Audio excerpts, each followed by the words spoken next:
오늘 본문은 여러분들이 잘 알고 있는 이 삼손에 관한 이야기죠. 삼손이 이 블레셋과 끊임없이 싸우던 사사였던 시절, 그는 이 드릴라라는 한 여인의 꿰매에 넘어가서 자신의 능력의 근원이 된 머리카락을 잘리고, 그 다음에 이 블레셋 사람들에게 잡혀서 두 눈을 빼앗기고, 그리고 감옥에 갇혀서 비참한 죽음을 준비하고 있다가 그들의 조롱거리가 되기 위해서 그들이 모여있는 신전 한가운데 섰습니다.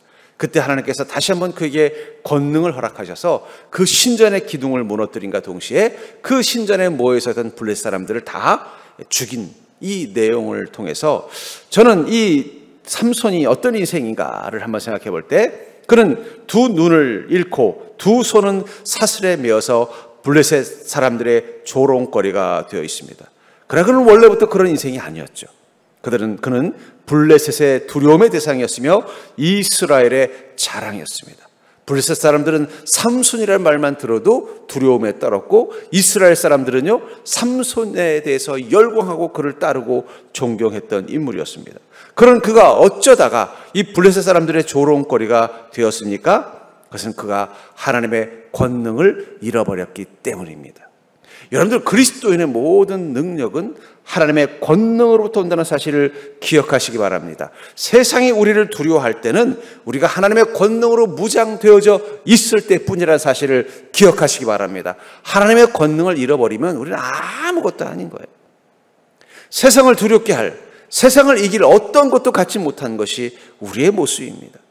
그러나 우리가 하나님의 권능을 가지고 사는 그 순간부터, 하나님의 권능은 우리 가운데 힘이 되어주는 그 순간부터 세상은 감히 우리를 어쩌지 못합니다. 그러나 하나님의 권능을 잃어버리면, 마치 이 하나님의 권능이 임했던 이 삼손의 이 머리카락을 잃어버린 것처럼 하나님의 권능을 잃어버리면, 그때부터 우리의 두 손에는 죄와 욕망과 실패라는 사슬이 묶이고요, 우리 두 눈은요 무지와 절망의 눈이 멀어버리는 인생을 살 수밖에 없는 것입니다. 그렇기 때문에 우리는 날마다 어떤 마음이 되겠어요? 주의 권능이 함께 하소서 하는 기도의 마음으로 살아야 할 줄 믿습니다.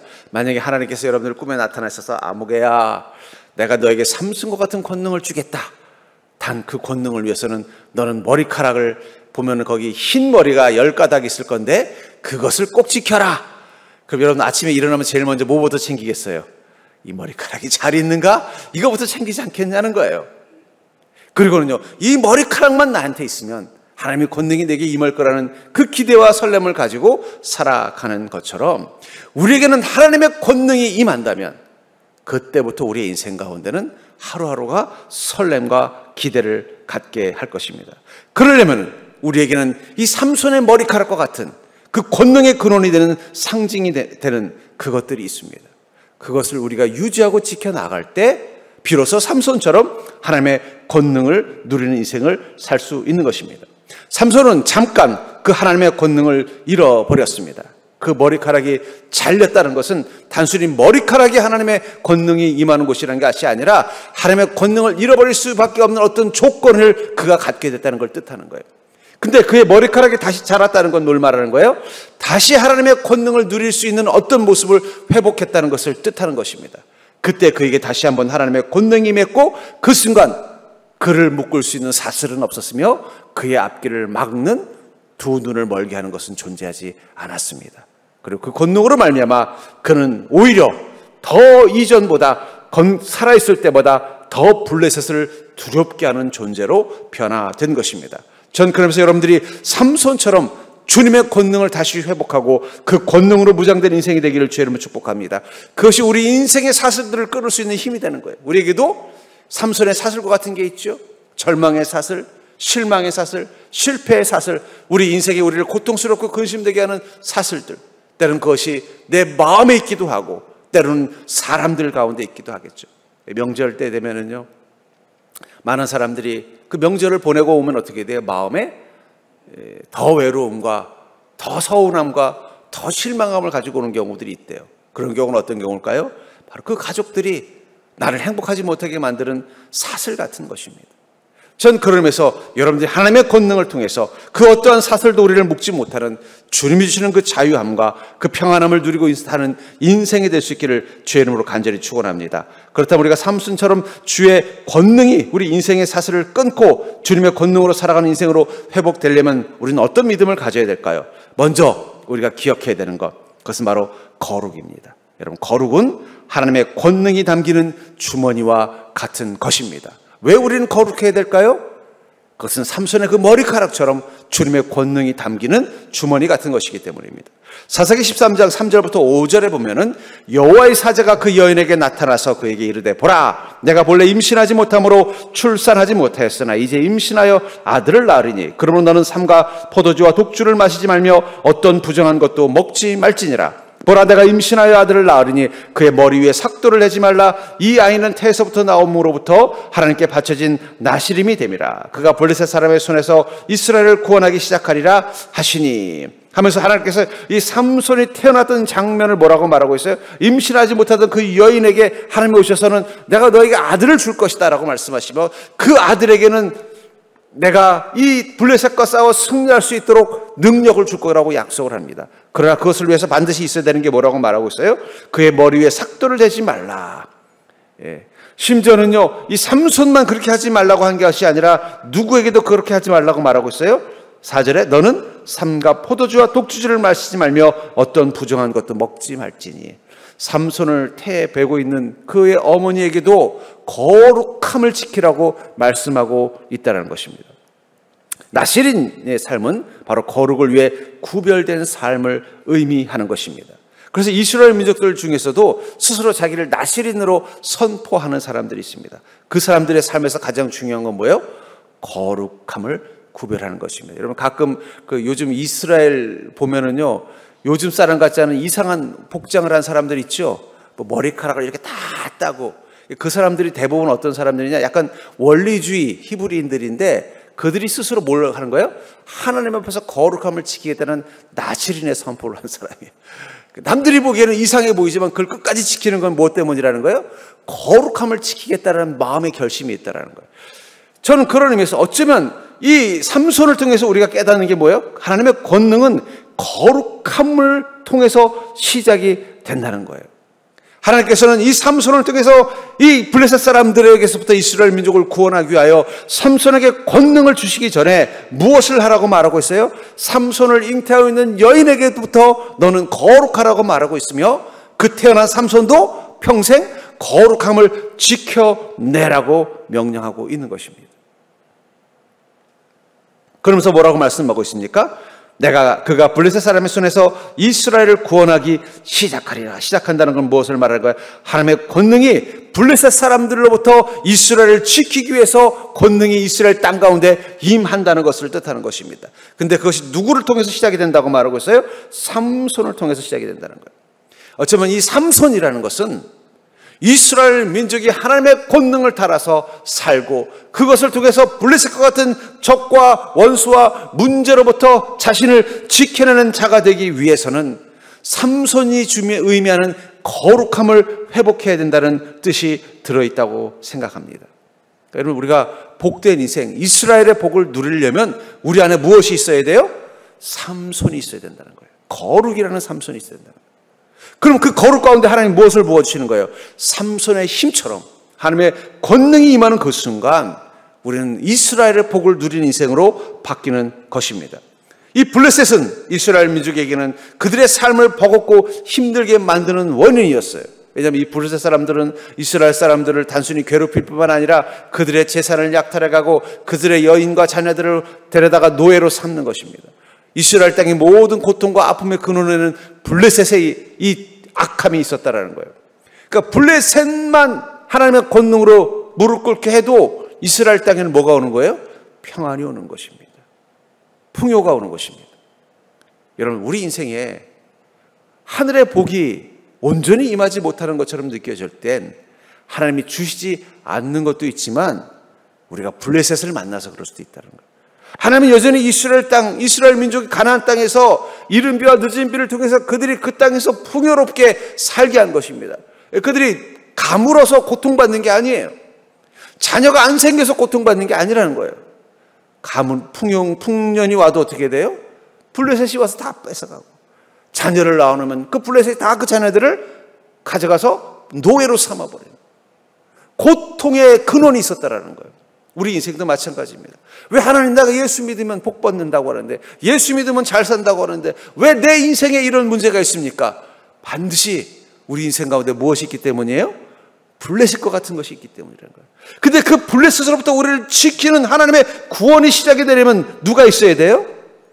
삼손이라는 거룩이 있어야 된다는 거예요. 하나님의 권능을 요청한다면 우리는 삼손을 필요로 해야 됩니다. 하나님, 내 안에 하나님께서 기대하시는 그리스도인의 모습, 하나님께서 이 삼손을 통해서 어떤 걸 기대하셨어요?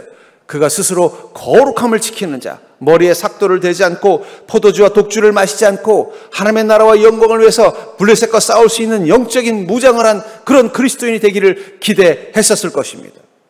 그런 것처럼 우리가 하나님께서 우리 인생 가운데 어떤 걸 기대하는 거예요? 우리 안에 삼손의 모습, 어리석은 삼손이 아니라 하나님이 기대하는 삼손의 모습이 있기를 원했다는 것입니다. 그렇기 때문에 사랑하는 성도님들, 하나님의 권능은 거룩으로부터 시작된다는 사실을 기억하시기 바랍니다. 그러니까 왜 우리가 하나님의 권능이 없을까? 원래 하나님은 우리에게 삼손처럼 부어주시려고 했는데 우리가 그 거룩을 잃어버리는 그 순간 하나님의 구원의 능력이 우리 삶 가운데 끊어지는 것입니다. 그러면 사랑하는 성도님들, 거룩하기를 원하시는 주께서 여러분들에게 주신 명령이 무엇입니까? 삼손에게는 무엇을 하지 말라 그랬어요? 머리에 삭도를 대지 말아라. 삼손의 어머니에게는요, 포도주와 독주를 마시지 말라고 했다면 여러분들에게는 거룩을 위해서 무엇을 하지 말라고 말씀하신 게 있습니까?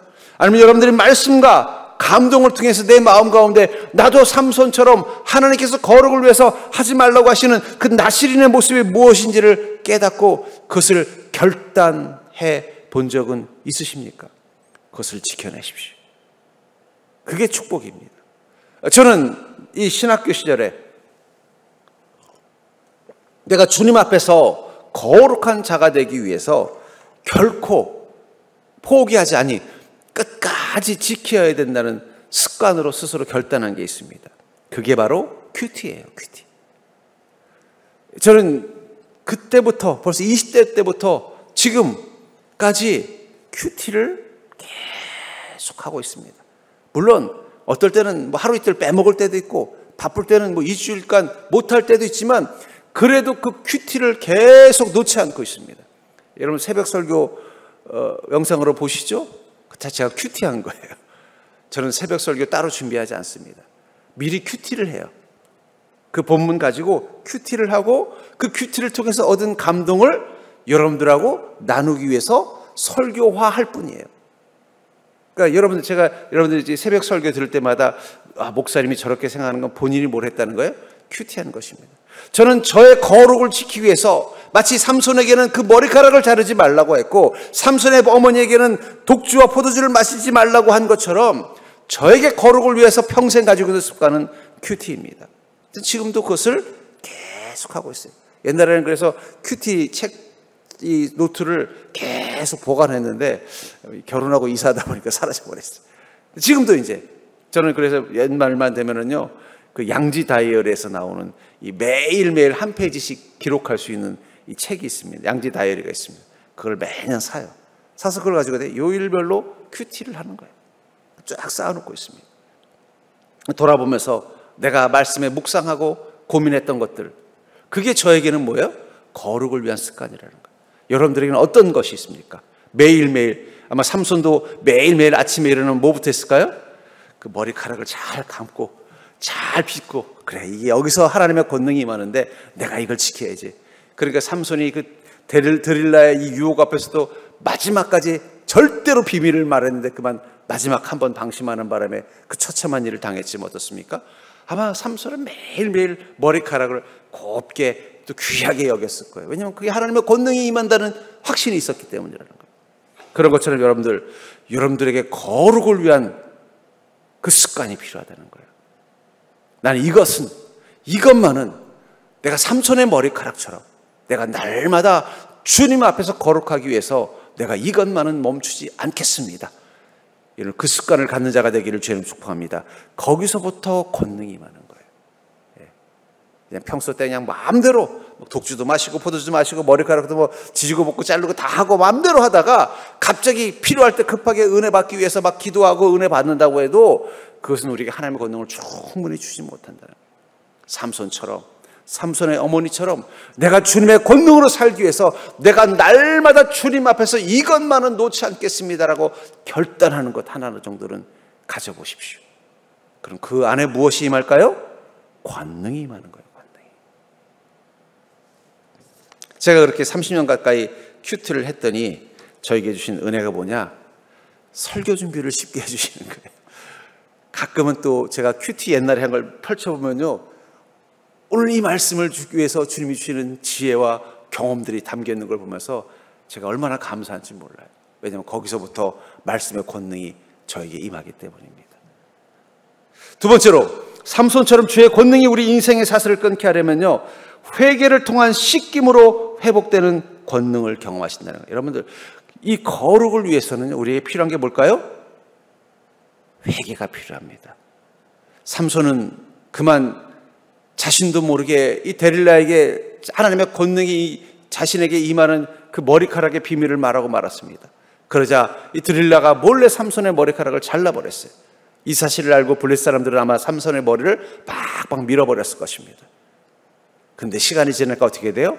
다시 그 머리카락이 자란 것입니다. 우리가 주님 앞에 거룩함을 지키지 못할 때가 있습니다. 근데 그 거룩함을 다시 회복하면 주님의 권능도 회복됩니다. 머리카락은 기다리면 자라지만 거룩은 무엇을 통해서 회복이 될까요? 회개를 통해서만 거룩은 다시 회복되는 것입니다. 28절에 보니까 삼손이 여호와께 부르짖어 이르되 주 여호와여 구하옵나니 나를 생각하옵소서. 하나님이여 구하옵나니 이번만 나를 강하게 하사 나의 두 눈을 뺀 블레셋 사람에게 원수를 단번에 갚게 하옵소서. 이 삼손은 힘도 잃고 두 눈도 잃었습니다. 그리고 블레셋 사람들은 생각했을 거예요. 아이고, 이제 삼손은 끝났어. 처음에는요, 두 눈을 뽑고 머리카락을 자르고 사슬을 채우고 감옥에 놓고도 혹시 삼손이 옛날같이 힘을 가질까 봐 걱정을 했어요. 근데 어떻습니까? 무기력하게 이 늙고 힘든 죄수 같은 모습 보면서 이제 블레셋 사람들은 마음을 놓았습니다. 이제 삼손은 끝났어. 그는 더 이상 힘이 없어 하고 조롱하고 있었어요. 근데 다시 삼손에게 힘이 회복이 되었습니다. 그럼 머리카락이 자랐기 때문만일까요?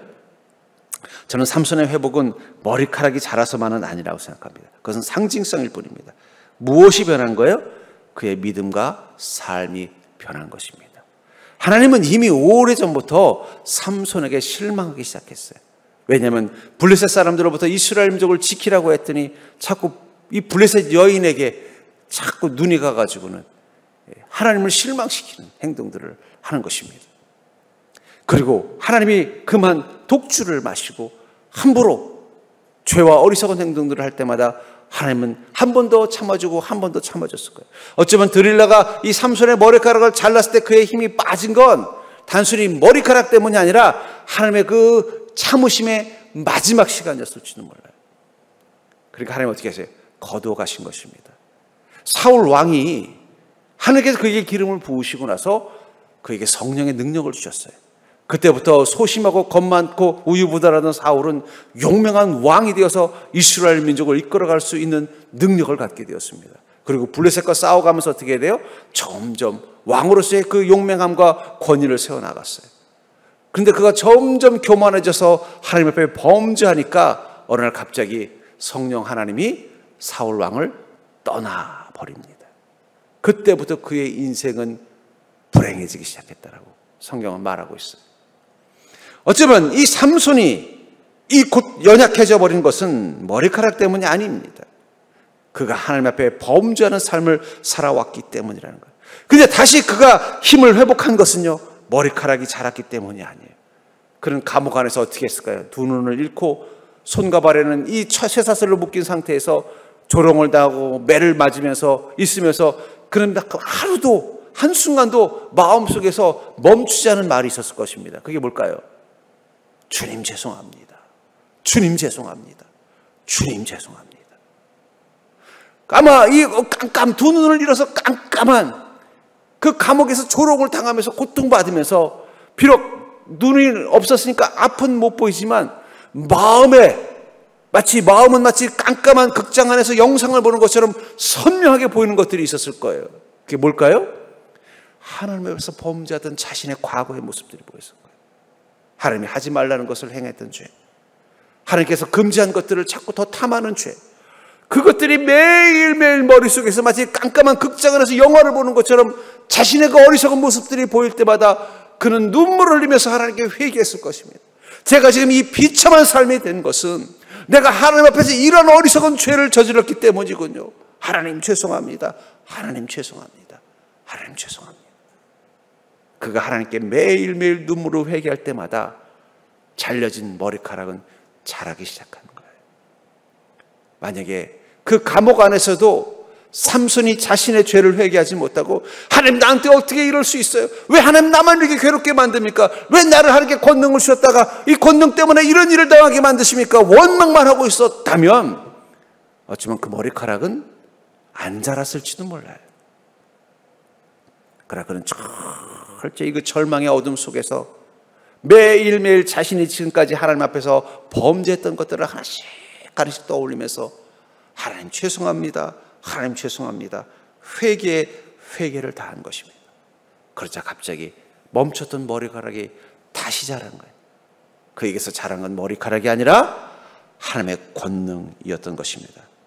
여러분, 왜 우리는 회개해야 될까요? 우리가 회개의 마음을 갖는 순간 우리의 영혼은 살아납니다. 왜냐하면 회개만이 우리의 영에 낀 죄를 씻어주기 때문입니다. 이 페인트라는 게 있어요. 이 페인트는요, 유성 페인트가 있고 수성 페인트가 있습니다. 유성 페인트가 손에 묻었을 때는요, 무엇으로 씻어야 되는지 아세요? 신나라고 하는 이 휘발유 계열의 이걸로 손을 닦아야만 닦아져요.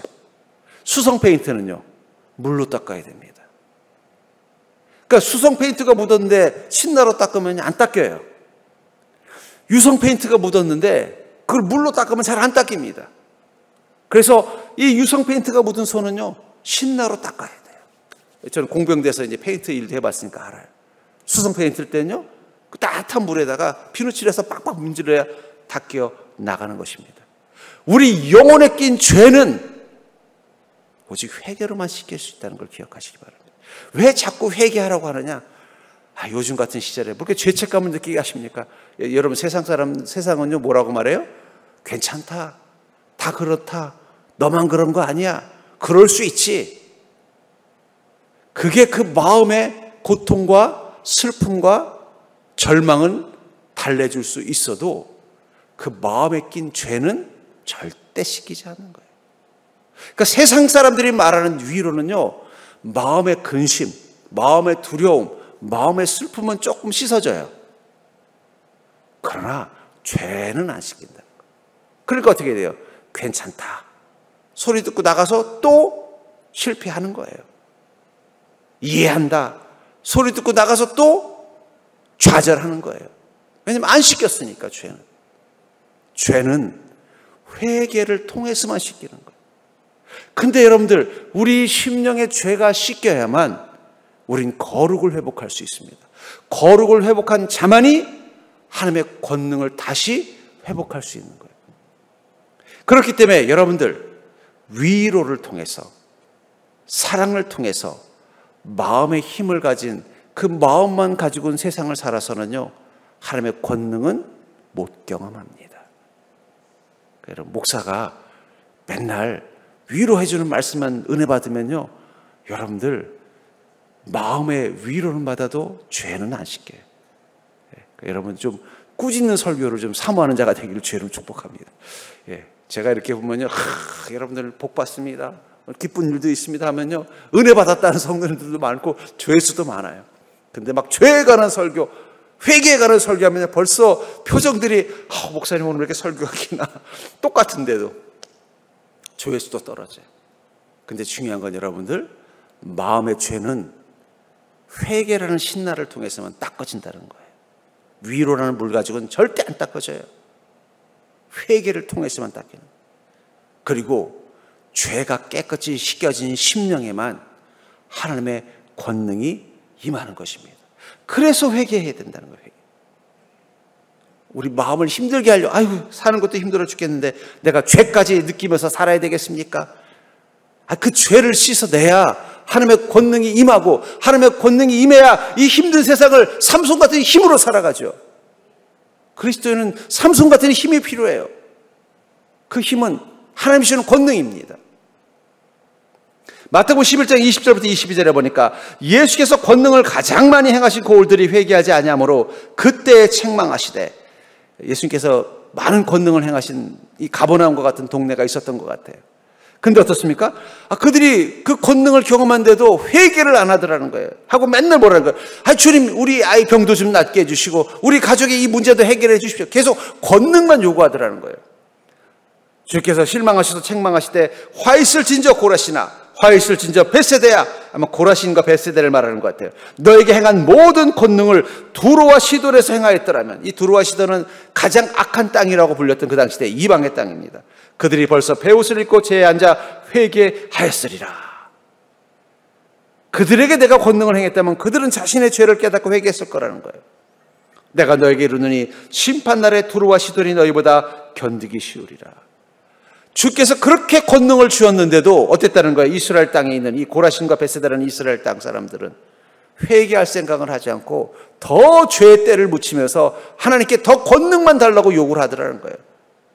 그러니까 하나님께 너무 화가, 예수님께 너무 심하게 해서, 야, 이 두로와 시돈이라는 이방인들이 사는 곳에서 내가 이렇게 했다면 그들은 벌써 자신의 죄를 회개하고 내 앞에서 정결해졌을 거다.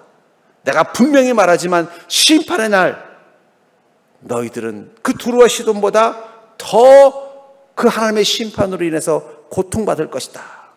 왜 그렇습니까? 권능을 경험했어도 그 권능이 회개로 이어지지 않는다면 그것은 심판밖에 없다라는 거예요.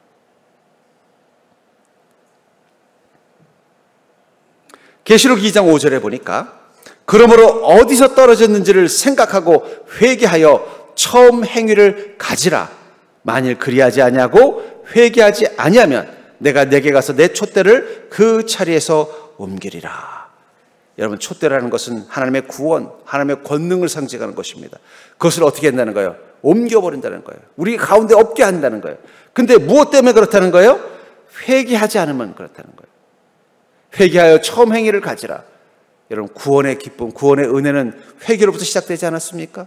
여러분, 모든 구원받는 자들은 자신이 죄인임을 고백하는 회개로부터 그 구원을 경험했는데 그것을 잃어버렸다는 거예요. 마치 어디서 떨어져서 잃어버린 것처럼.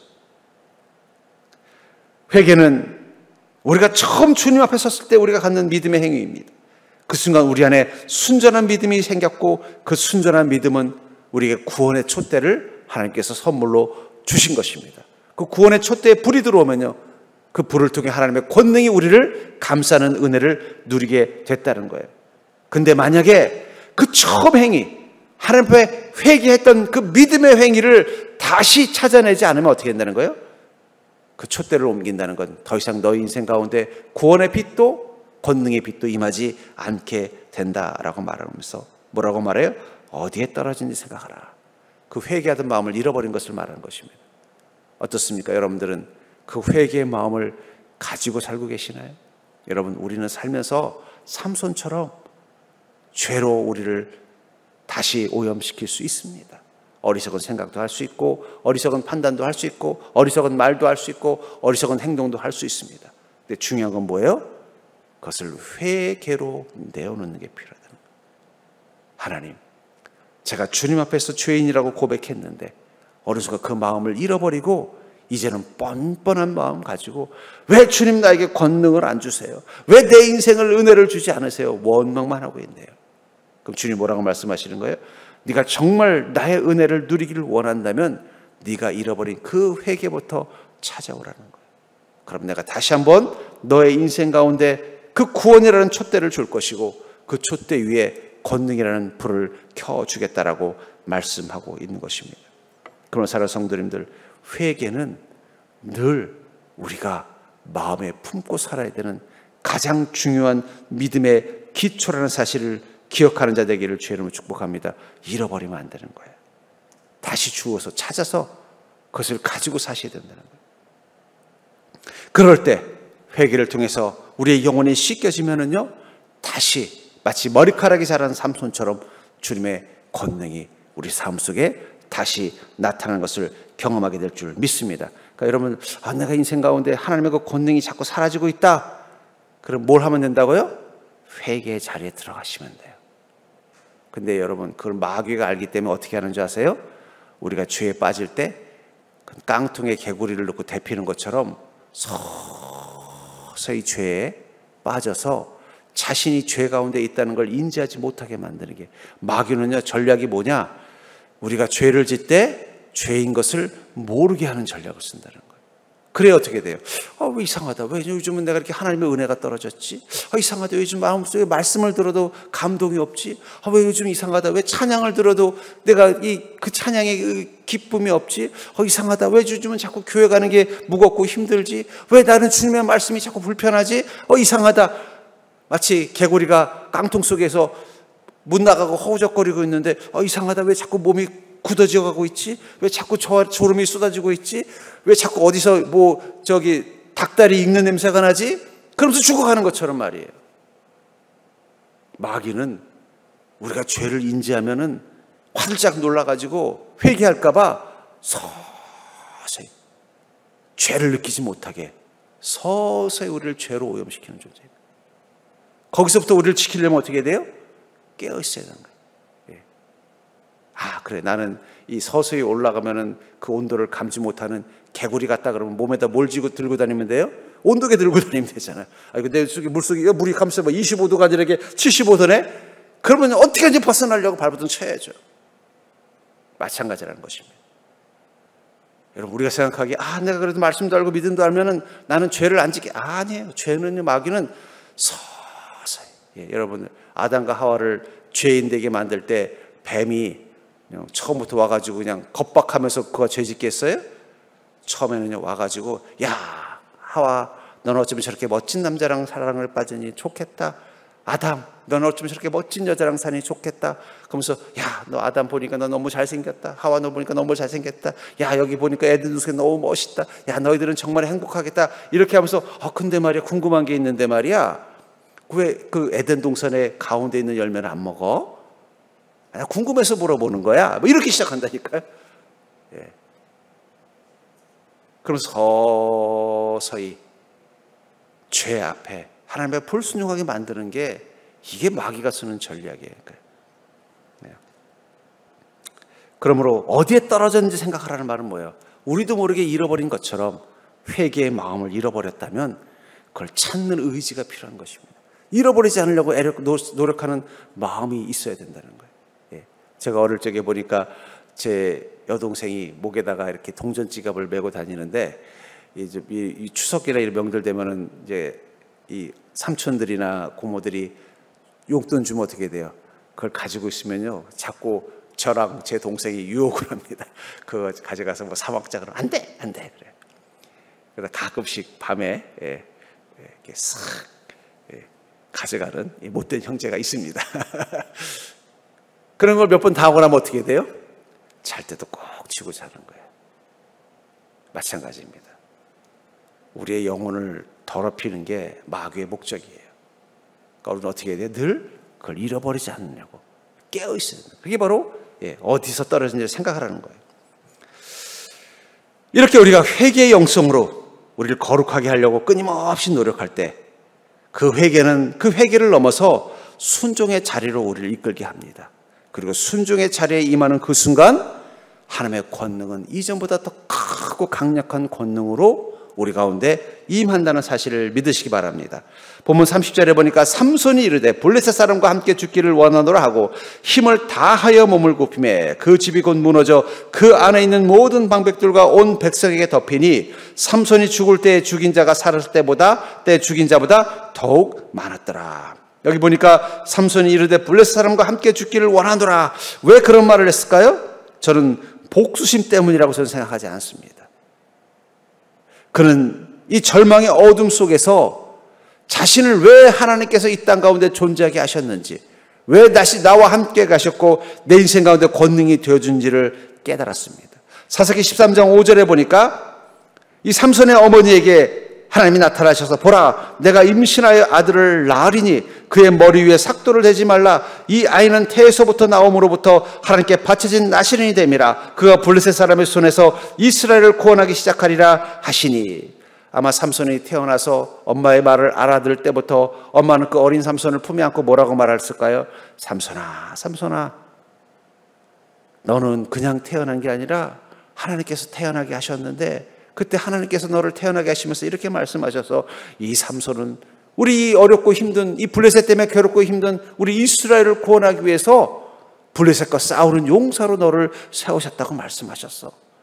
그것을 위해서 하나님께서는 너에게 머리카락을 절대로 자르지 말라고 말씀하셨어. 아마 삼손이 그래서 엄마, 나도 친구들처럼 머리 좀 자르고 싶어. 그럴 때마다 얘야, 이 머리카락 엄마가 아빠가 안 자르는 이유는 하나님께서 너에게 이 땅 가운데 태어나게 하신 이유를 블레셋 사람들과 싸우는 용사로 만들기 위해서 그랬고, 그 권능이 이 머리카락부터 올 것이기 때문이라고 말씀하신 거야. 그러니 삼손, 너는 절대로 이 머리카락의 비밀을 누구한테도 말하지 말아라.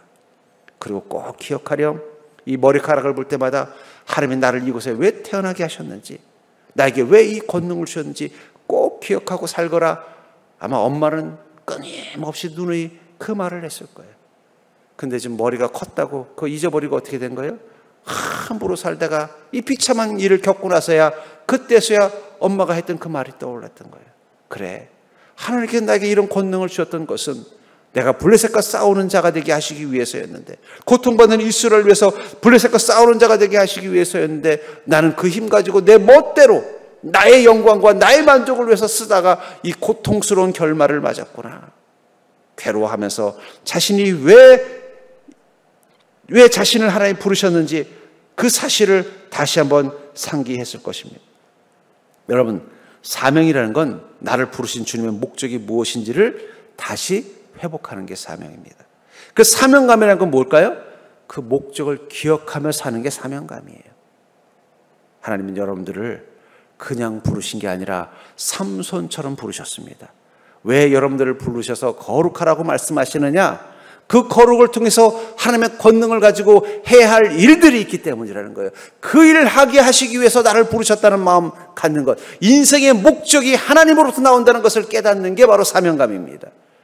여러분들, 주님께서 나를 왜 이 땅 가운데 태어나게, 왜 태초부터 나를 택정하시고, 왜 나를 이 땅 가운데 태어나게 하시고, 왜 나를 이 땅 가운데서 나를 부르셨는가, 그 사실을 깨닫는 게 사명이라는 거예요.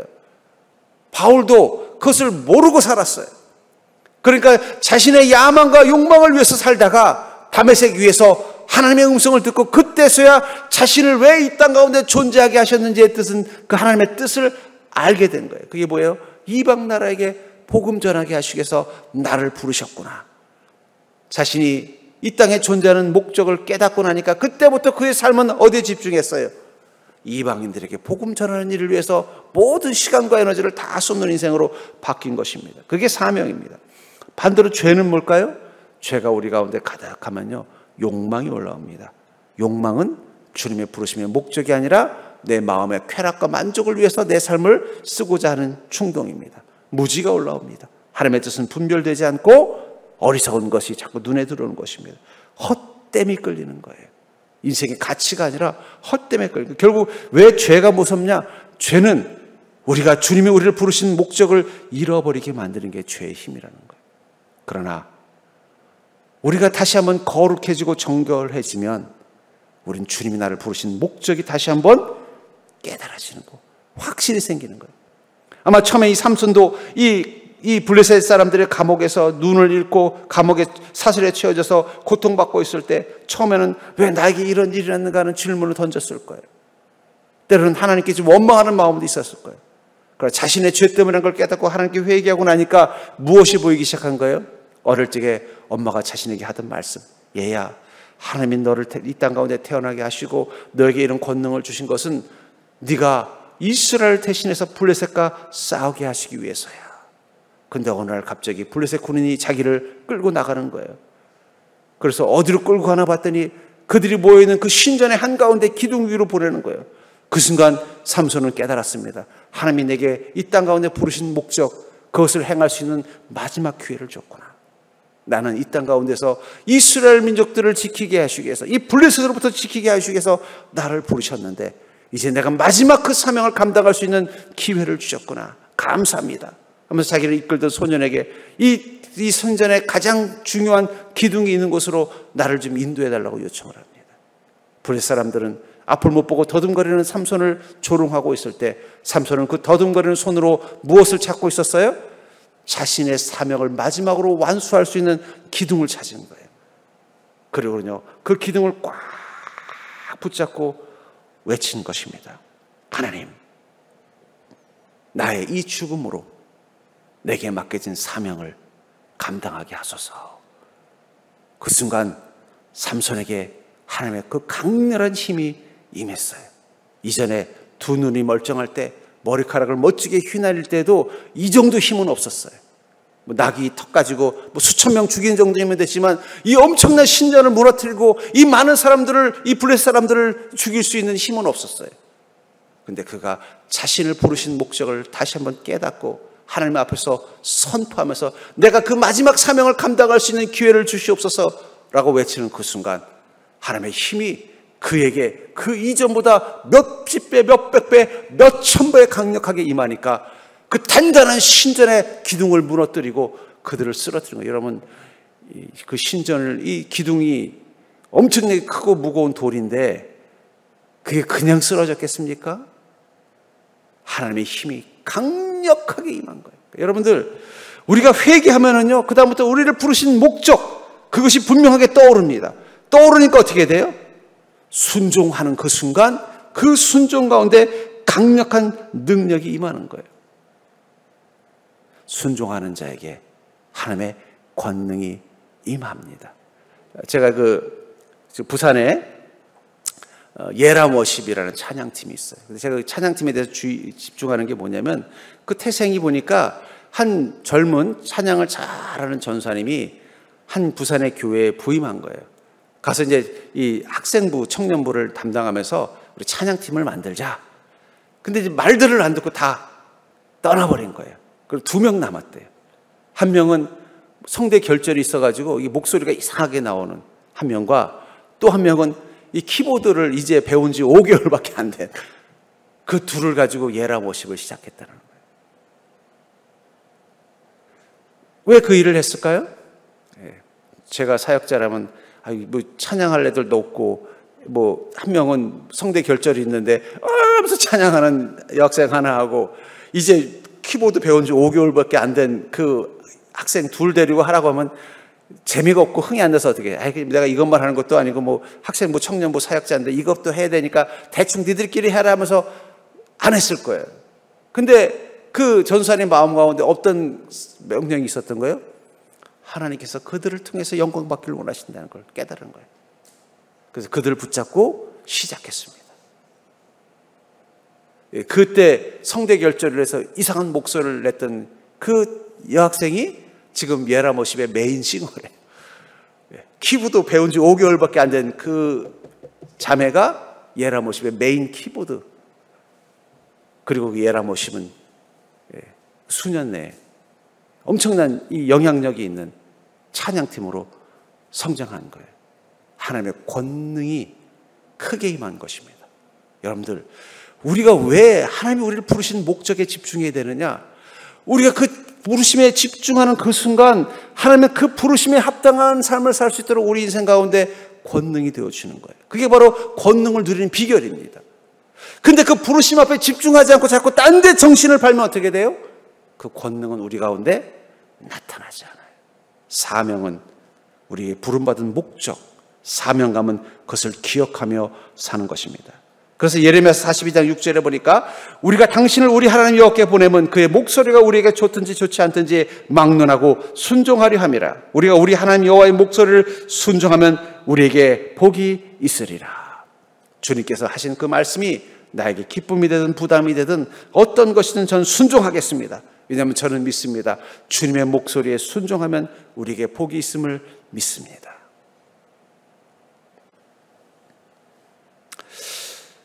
우리가 회개하면은요, 순종하고 싶은 마음이 생깁니다. 회개를 통해서 우리의 죄를 다루지 않으면요, 죄는 순종하고 싶은 마음을 갖지 못하게 만들어요. 그래서 어떻게 해야 돼요? 주님의 음성을 들어도 그 말씀 앞에 순종하고 싶은 마음이 생기지 않으니까 어떻게 해야 돼요? 주님의 권능도 임하지 않는 것입니다. 그러므로 사랑하는 성도님들, 기도하십시오. 내가 순종하고 싶은 마음 갖게 기도하십시오. 삼손도 그 전에 그 권능 가지고 있지만, 내가 왜 맨날 블레셋 사람들을 위해서 이렇게 싸워야 돼? 내가 왜 이스라엘 민족을 위해서 이렇게 싸워야 돼? 이 블레셋 사람들하고 왜 이렇게 나쁘게 해야 돼? 난 차라리 이 블레셋의 아름다운 아가씨랑 결혼해서 블레셋하고도 사이좋게 지내고 싶어. 하나님의 뜻과 위배된 삶을 살았을 때 그에게는 점점 위험이 다가왔던 거예요. 근데 자신을 부르신 이유를 깨닫고 나서 어떻게 돼요? 이 블레셋으로부터 이스라엘을 구원하는 자가 되겠습니다 선포하는 순간, 그에게 잃어버린 힘뿐만 아니라 더 강력한 힘을 주어서 그 우상을 숭배하는 그 신전을 무너뜨리고 그 우상을 섬기던 블레셋 사람들이 다 하나님의 심판을 받게 만들었다는 거예요. 순종하고 싶은 마음 갖는 것, 이건 축복입니다. 왜냐하면 순종하고 싶은 마음 속에는 하나님의 능력이 임한다는 사인이 있기 때문이에요.